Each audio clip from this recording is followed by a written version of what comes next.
Happiness is Not Being Fired is the 13th episode of the 4th season of the Doris Day Show. This is directed by Irving J. Moore, and I rather liked this one. I didn't necessarily like the overarching narrative. I didn't think it was that good, but there are so many little things throughout this that I quite enjoyed it. In the opening scene, Doris is fired. She's fired from Today's World. There will be spoilers as I discuss what happens in this episode and share some personal highlights.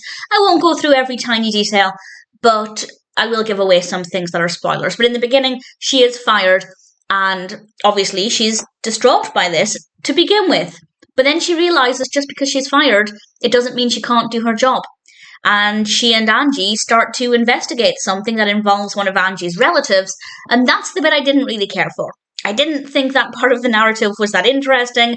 I didn't think it was very good, and they talked a lot in hushed whispers for a good chunk of time, and I just found it really irritating. So that part of the episode, I didn't care for.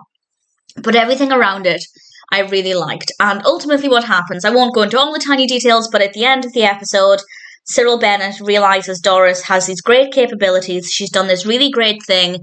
Of course he wasn't being serious when he fired her. Of course she still works for Today's World. And Doris agrees to go and work at the paper again with a lot of conditions. And she's really turning things around in her favour, which I think is the best way to take it.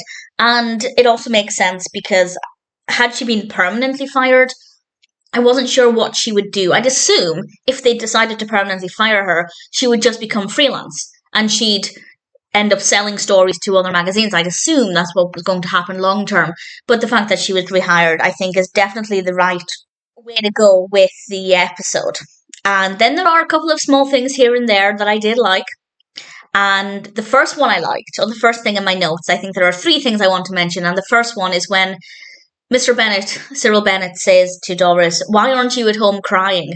And she replies, "Because I'm here laughing." I love that. I thought that was beautiful. And then, I think it's the last 2 scenes actually, the wallet scene. I just loved Doris's performance. I loved how the character responded in that scene. I just thought it was beautifully done. Really funny, really thoroughly enjoyed it. And I felt like a bit of an idiot with the last scene because I believed Cyril Bennett. In this scene, Doris is back at Today's World and she goes to see Mr. Bennett and he's on the phone to Colonel Fairburn, who had insisted he fires Doris. And I believed him. I genuinely believed he was on the phone to Colonel Fairburn.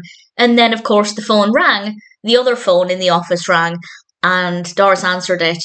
And it was Colonel Fairburn. So I felt a bit stupid because it seemed really obvious once it happened, but I really thoroughly enjoyed it. I thought it was a really great scene.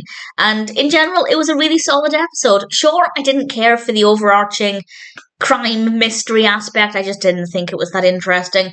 But there are a lot of little things here that I liked, and in general, I'm pretty pleased. Happiness is Not Being Fired is generally a pretty decent episode of the Doris Day Show.